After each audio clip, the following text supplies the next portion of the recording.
कक्षा 11 भूगोल के छात्र आज अध्ययन करेंगे अपना 11वां अध्याय, जिसका नाम है वायुमंडल में जल। वायुमंडल में जल, इस प्रकरण से ही स्पष्ट है कि हमें जो अध्ययन करना है वायुमंडलीय जल का, कि वायुमंडल में जल कैसे पहुंचता है, कैसे रहता है और कैसे फिर पुनः धरातल को प्राप्त होता है।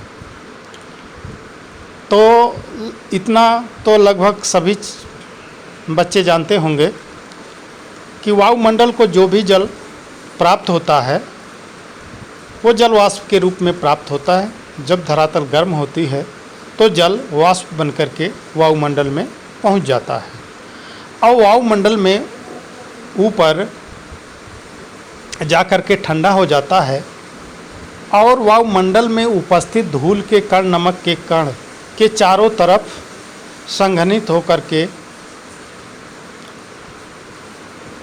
जल अथवा हिम के कण का निर्माण करते हैं।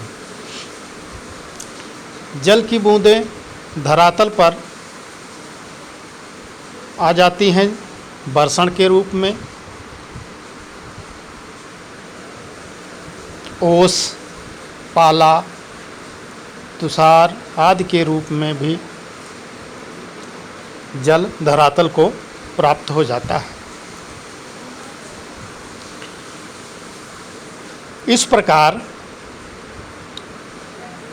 वायुमंडल में जो नमी है उसे आर्द्रता कहते हैं। आर्द्रता को भी निरपेक्ष आर्द्रता, सापेक्ष आर्द्रता, विशिष्ट आर्द्रता के रूप में भी जाना जाता है। इसके बाद वायु को भी संतृप्त वायु, यानी जिसमें जल पूरी तरह से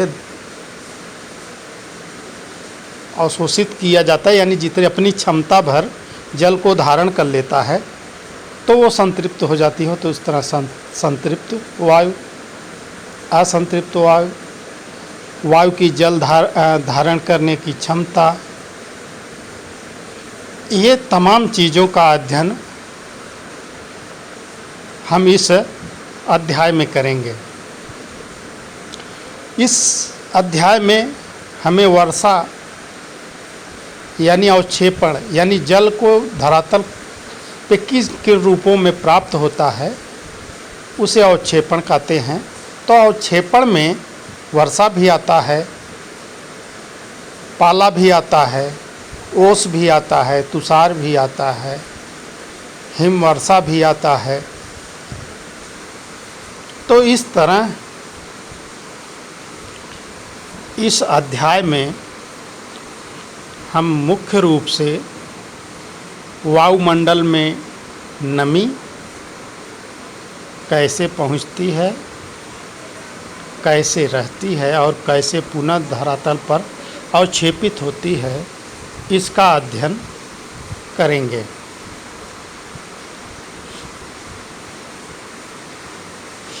आइए हम देखते हैं वायुमंडल में जल।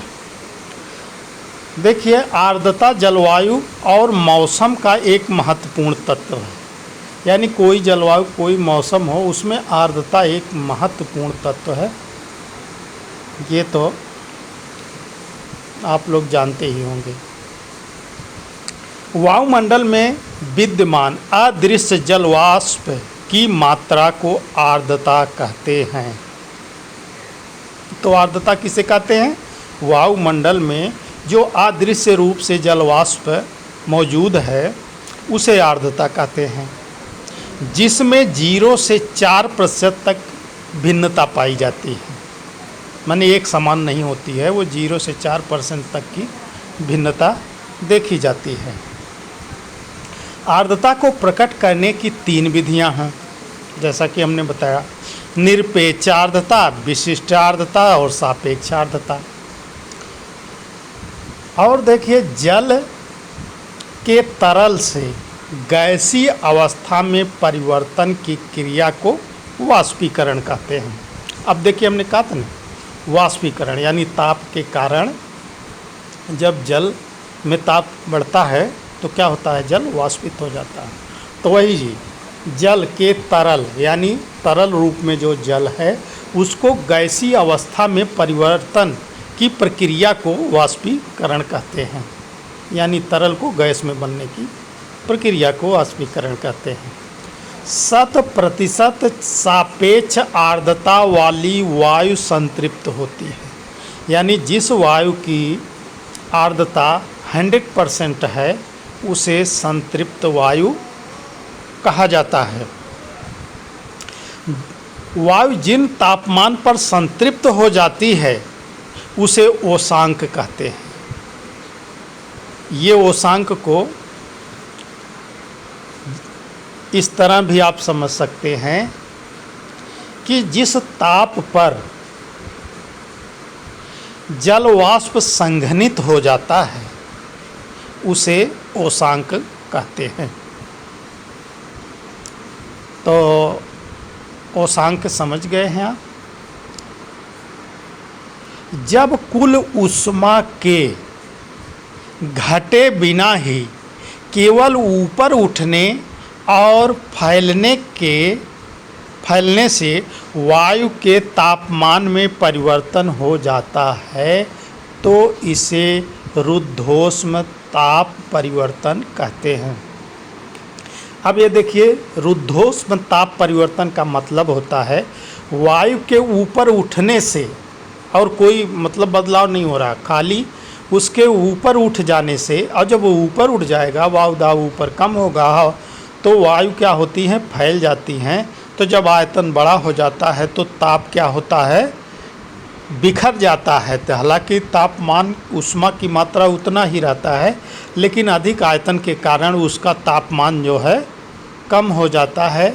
इसी को रुद्धोष्म ताप परिवर्तन कहते हैं। सहिमवृष्टि पिघली हुई बर्फ के पानी की जमी हुई बूंदें हैं। सहिमवृष्टि मतलब हिम सहित वर्षा। क्या होगा, उसका मतलब है कि बर्फ का जो है पानी है और उसमें जमी हुई कुछ बूंदें आ रही हैं।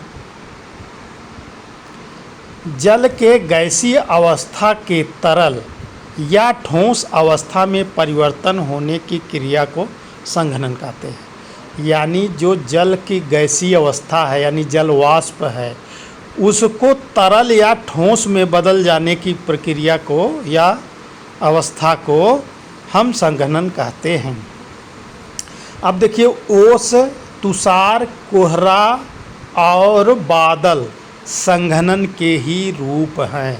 जब जलवाष्प संघनित होता है तो या तो ओस बनता है, या तुषार बनता है, या कोहरा बनता है, या फिर बादल बन जाता है। 1 ग्राम जल को भाप में परिवर्तित करने के लिए 607 कैलोरी ताप की आवश्यकता होती है। अगला देखिए, भूमध्य रेखा के आसपास संवहनी वर्षा प्राप्त होती है।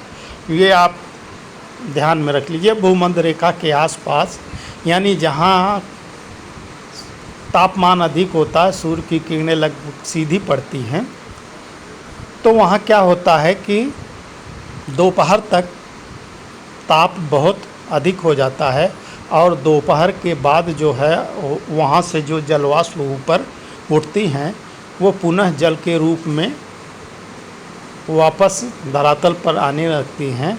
तो इस तरह की वर्षा को ही संवहनी वर्षा कहते हैं, यानी जलवाष्प का ऊपर उठना, ऊपर जाके ठंडा होकर पुनः बरसना। इसलिए भूमध्य रेखीय क्षेत्र के आसपास या उस पर भूमध्य रेखा पर प्रतिदिन दोपहर बाद वर्षा होती है। संपूर्ण पृथ्वी पर 71% जल व्याप्त है, ये भी आप जानते हैं। अब देखिए, इस पर आधारित प्रश्न। सापेक्ष आर्द्रता को कौन सी इकाई में व्यक्त किया जाता है? देखो, सापेक्ष आर्द्रता को प्रतिशत में व्यक्त किया जाता है और इसको निरपेक्ष आर्द्रता बटे वायु में जल धारण करने की क्षमता गुणे 100, ये इसका फार्मूला होता है, यानी सापेक्षिक आर्द्रता निकालने का। जल वाष्प का प्रमुख स्रोत कौन सा है? महासागर। विशिष्ट आर्द्रता में वायु भार माप की किस इकाई द्वारा प्रकट किया जाता है? तो विशिष्ट आर्द्रता को किलोग्राम में। अच्छा, इसको समझ लीजिए। विशिष्ट आर्द्रता निकालने के लिए ये किया जाता है कि एक निश्चित आयतन में निकाला जाता है कि वायु का भार कितना है और उस वायु के भार में जल यानी आर्द्रता कितनी है, कितनी ग्राम है। तो इस तरह ये इसका जो ये बन जाता है ज्ञात करने की इकाई, वो हो जाती है ग्राम प्रति किलोग्राम, कि 1 किलोग्राम वायु में कितनी आर्द्रता है। इस तरह ये विशिष्ट आर्द्रता को मापा जाता है। सापेक्ष आर्द्रता ज्ञात करने का सूत्र बताइए। तो सापेक्ष आर्द्रता बराबर होता है निरपेक्ष आर्द्रता, ये प्लस नहीं है, भागे है, भागे आर्द्रता सामर्थ्य गुणे 100। अब देखिए 5वां प्रश्न, वृष्टि या वर्षण के कौन कौन से रूप हैं? हाँ, तो वर्षा के कौन कौन से रूप है? या तो हिमपात हो, या ओलावृष्टि हो, या सीधे पानी बरसे। नंबर 6, निरपेक्ष आर्द्रता को परिभाषित कीजिए। तो वायु के प्रति इकाई आयतन में उपस्थित जल वाष्प की वास्तविक मात्रा को निरपेक्ष आर्द्रता कहते हैं। कहने का मतलब एक कोई आयतन ले लीजिए इकाई, चाहे आप घन मीटर ले लीजिए, तो 1 घन मीटर में, घन मीटर का मतलब आयतन हो गया, में कितना जल वाष्प उपस्थित है, इसी को निरपेक्ष आर्द्रता कहते हैं। ओसांक को परिभाषित कीजिए। तो वह तापमान जिस पर संघनन की क्रिया शुरू हो जाती है ओसांक कहलाता है। अगला देखिए, नंबर 1 प्रश्न है लघुत्तरी में, बादल यानी क्लाउड कैसे बनते हैं? तो इसको देखिए, बादल का निर्माण वायु में उपस्थित महीन धूल कणों के केंद्रकों के चारों ओर जल वाष्प के संघनित होने से होता है। अधिकांश दशाओं में मेघ जल की अत्यधिक छोटी बूंदें से बने होते हैं, लेकिन वे बर्फ कण में भी निर्मित हो सकते हैं, बशर्ते कि तापमान हिमांक से नीचे हो। कहने का मतलब है कि वायुमंडल में जो भी धूल कण या नमक के कण विद्यमान हैं, तो उनके चारों तरफ क्या होता है, जल वाष्प चिपक करके संघनित हो जाता है और वो या तो वो जल की बूंदें बन जाती हैं या बर्फ़ के कण बन जाते हैं। तो बर्फ़ के कण इस स्थिति में बनते हैं कि जब तापमान हिमांक से नीचे हो, यानी जब हिमांक यानी जिस तापमान पर बर्फ़ जल मतलब बर्फ़ में परिवर्तित हो जाता है उसी को हिमांक कहते हैं। तो अगर उतना ताप कम होगा तो वो जल ना बन करके हिमकण बन जाएगा, अगर उससे अधिक तापमान है तो वो जल की बूंदें का निर्माण करेंगी। अब देखिए वाष्पीकरण यानी इवेपोरेशन यानी वाष्पीकरण क्या है, यह किस बात पर निर्भर करता है? इवेपोरेशन जो होता है वो क्या होता है कि कोई जल है वो तरल रूप में होता और वो ताप ग्रहण करके जब गैसीय अवस्था में परिवर्तित होने लगता है तो इस प्रक्रिया को वाष्पीकरण कहते हैं। 1 ग्राम जल को जल वाष्प में परिवर्तित करने के लिए 607 कैलोरी ऊर्जा की ज़रूरत होती है। इसे वाष्पीकरण की गुप्त ऊष्मा यानी लेटेंट हीट कहते हैं। यानी जल की गुप्त ऊष्मा कितना है? 607 कैलोरी। और ये क्या गुप्त ऊष्मा क्या होती है कि जब जल से किसी एक ग्राम जल 1 ग्राम जल को जल से गैस में परिवर्तित करने के लिए जितनी ऊर्जा की आवश्यकता होती है वो उसकी गुप्त ऊष्मा होती है। यानी तरल से वाष्प में बदलने में जितनी ऊर्जा की आवश्यकता होती है वो गुप्त ऊष्मा होती है। और हर तरल का कुछ न कुछ गुप्त ऊष्मा होती है।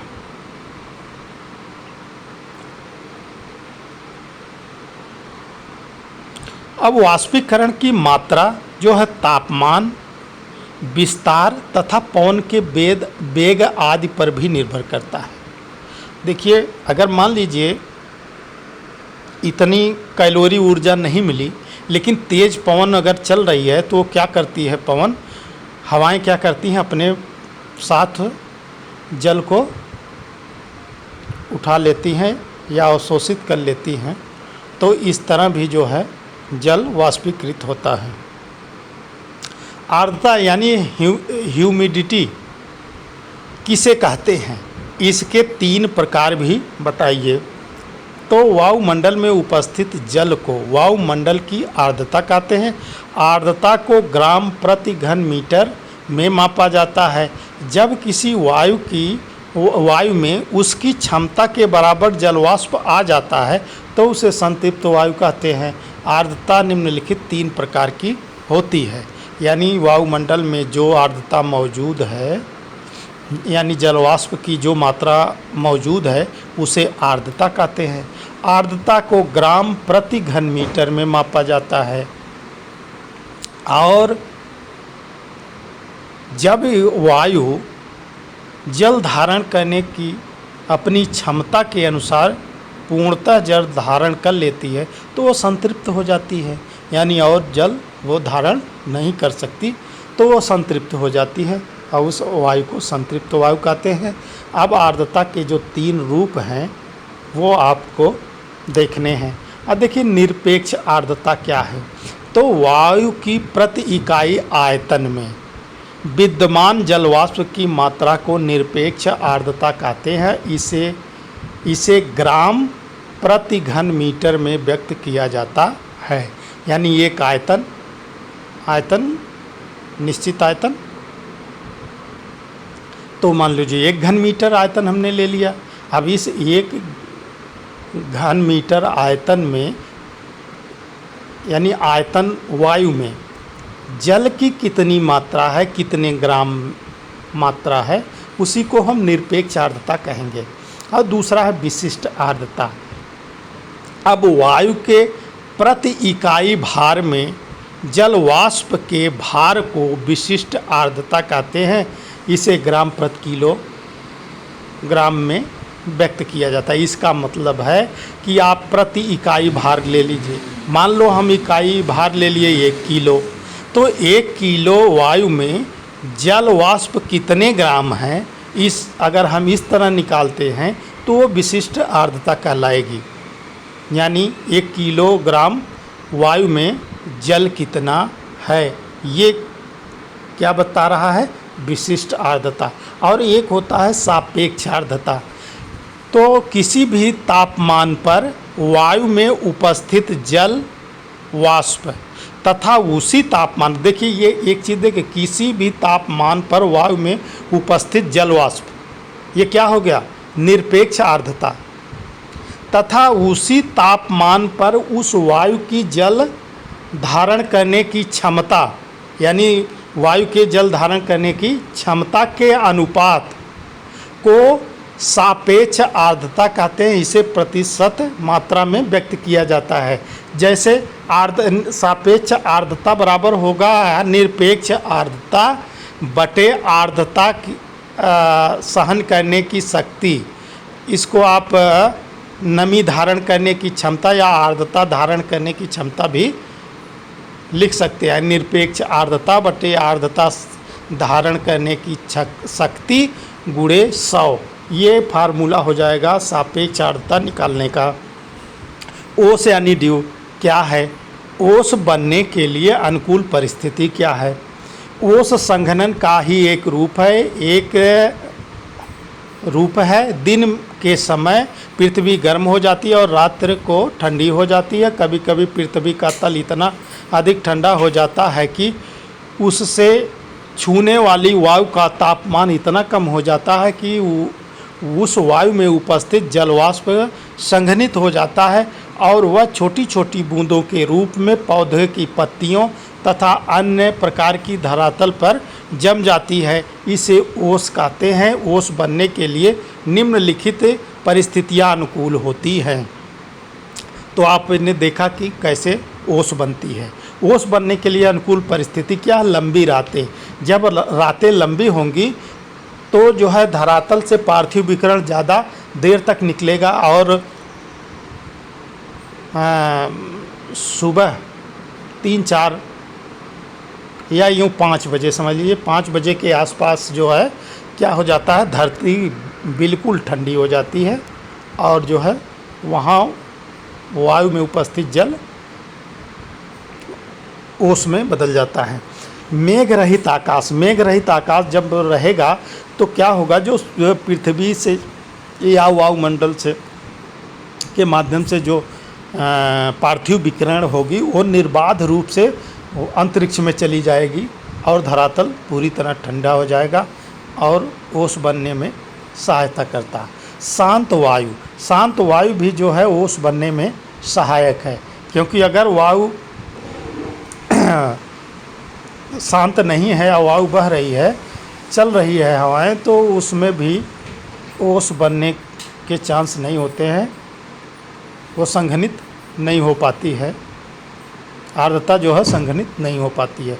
अगर शांत वायु है तो बहुत आसानी से संघनित हो जाएगी। सापेक्ष आर्द्रता का अधिक होना, अब आर्द्रता अधिक होगी तो ये भी है कि जब आर्द्रता अधिक होगी तो ठंडा होगा तो वहाँ जल में आसानी से बदल जाएगा। ओसांक का हिमांक से ऊंचा होना। ओसांक तो आप समझ ही रहे हैं कि जिस तापमान पर जल वाष्प जल में बदल जाती है या संघनित हो जाती है उसे ओसांक कहते हैं। और हिमांक जो होता है कि जिस तापमान पर जल बर्फ में या हिम में बदल जाता है तो वो हिमांक है। तो ओसांक का हिमांक से ऊंचा होना, अगर ओसांक यानी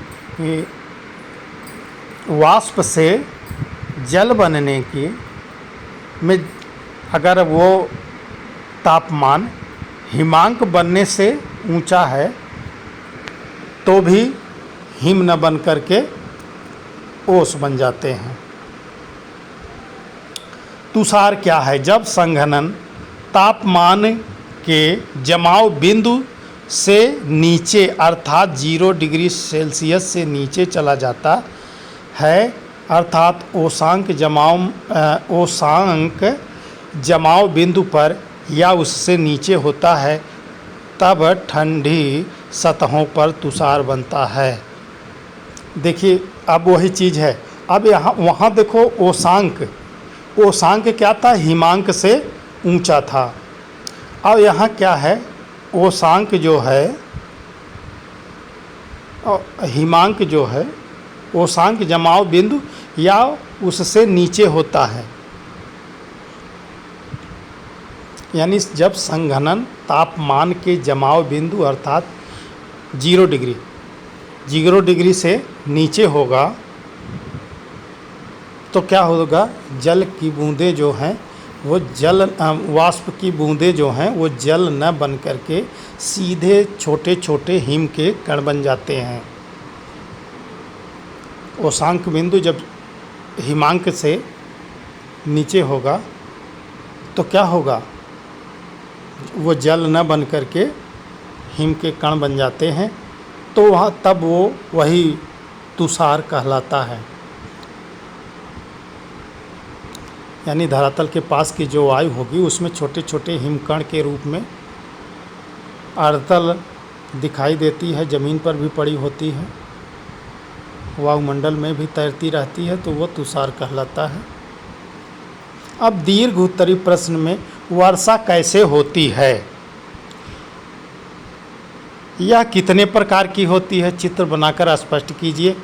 तो उत्तर है, जब किसी कारणवश जलवाष्प से लदी हुई वायु ऊपर को उठती है और ठंडी हो जाती है और जल वाष्प का संघनन होने लगता है, इस प्रकार जल कण पैदा होते हैं और वे वायुमंडल में उपस्थित धूल कणों पर एकत्रित होकर के वायु में ही तैरने लगते हैं। अतः मेघों का निर्माण हो जाता है। मेघ किसी अवरोध से टकराकर अपनी नमी को जल के रूप में पृथ्वी के धरातल पर गिरा देते हैं।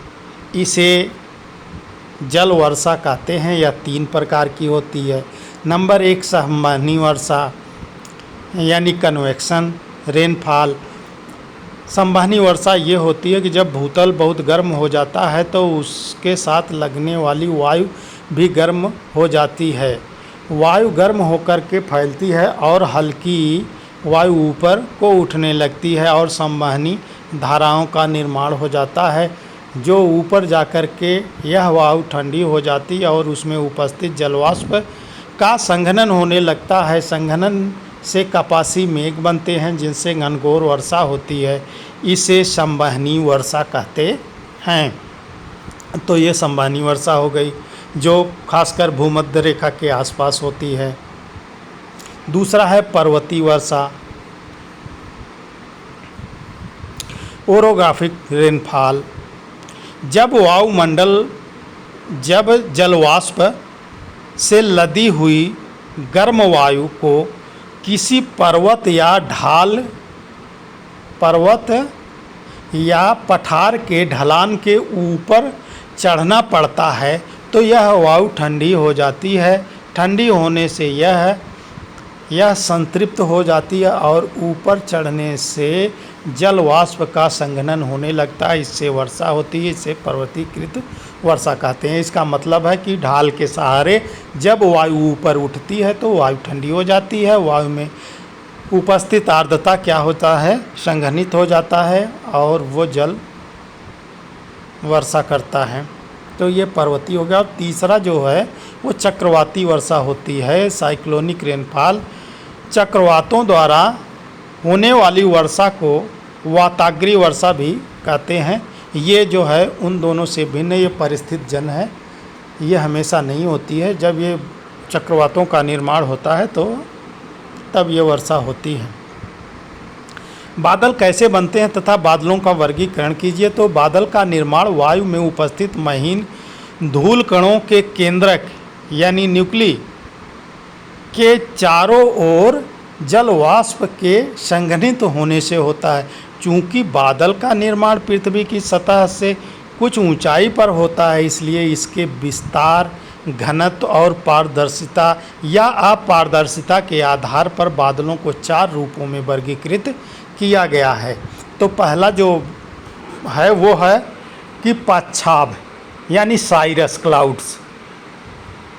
साइरस क्लाउड यानी पाच्छाप में क्या होता है, इसका निर्माण 8000 से 12000 मीटर की ऊंचाई पर होता है। ये पतले तथा बिखरे हुए बादल होते हैं जो पंख के समान प्रतीत होते हैं। ये प्रायः सफ़ेद रंग के होते हैं। यूँ कहिए पाच्छाप मेघ जो होता है यानी साइरस जो क्लाउड होते हैं वो बहुत ऊंचाई पर होते हैं और इनकी मोटाई कम होती है, पतले होते हैं और सफ़ेद रंग के ऊंचाई पर दिखते हैं। और दूसरा है कापासी इसको कमुलस क्लाउड भी बोलते हैं। कपासी मेघ, कपासी यानी कपास जैसा। ये रुई के समान दिखते हैं, प्रायः 4000 से 7000 मीटर की ऊंचाई पर बनते हैं। ये छितरे तथा इधर उधर बिखरे देखे जा सकते हैं।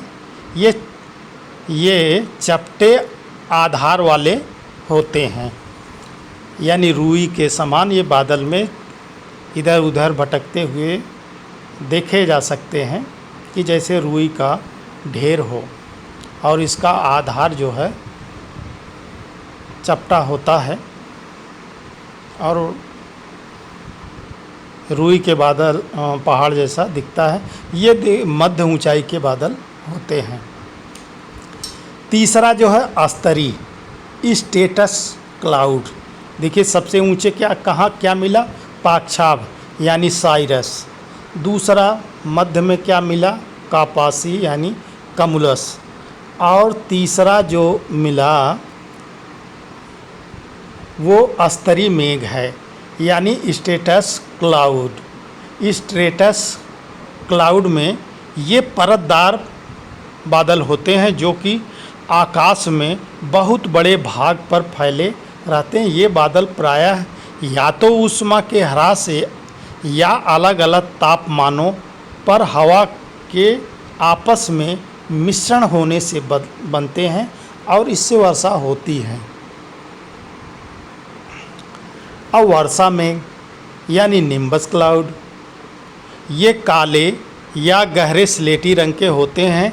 ये मध्य स्तरों या पृथ्वी के सतह के काफ़ी नज़दीक बनते हैं।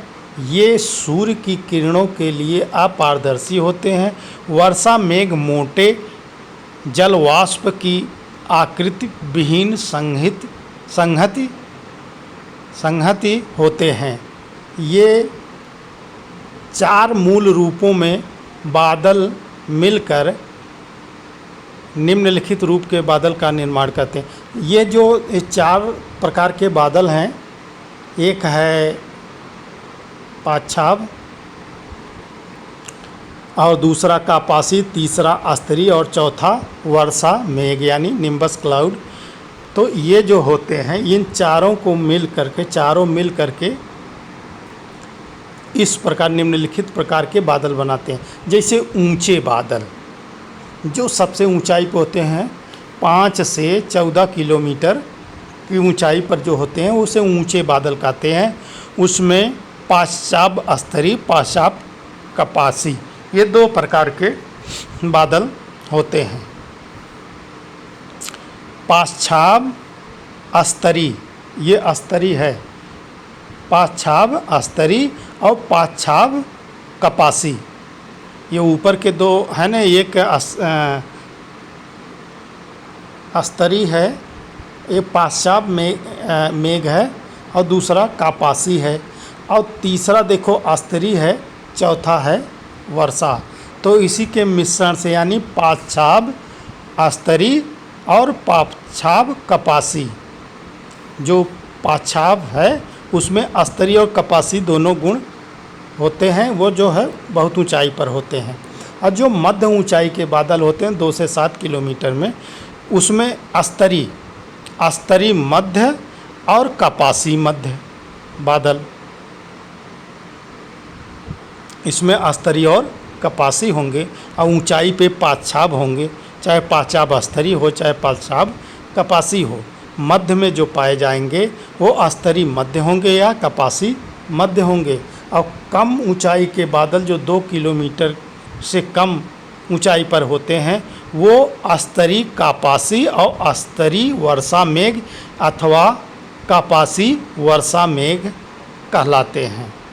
अस्तरी कापासी, अस्तरी वर्षा मेघ और कापासी वर्षा मेघ, यानी ये 3 रूप जो है इन बादलों के आधार पर ही बने हैं। तो इस प्रकार बच्चों आज आपका ये जो 11वां चैप्टर है जिसका नाम था वायुमंडल में जल, वो समाप्त हुआ। अगला अध्याय अगले वीडियो में आपके सामने प्रस्तुत करेंगे। और तब तक पीछे के सारे वीडियो को देखते रहें और उसका नोट्स बनाते रहें। सब ये इम्पॉर्टेंट चीज़ें हैं, इसको लिखकर नोट बना लें।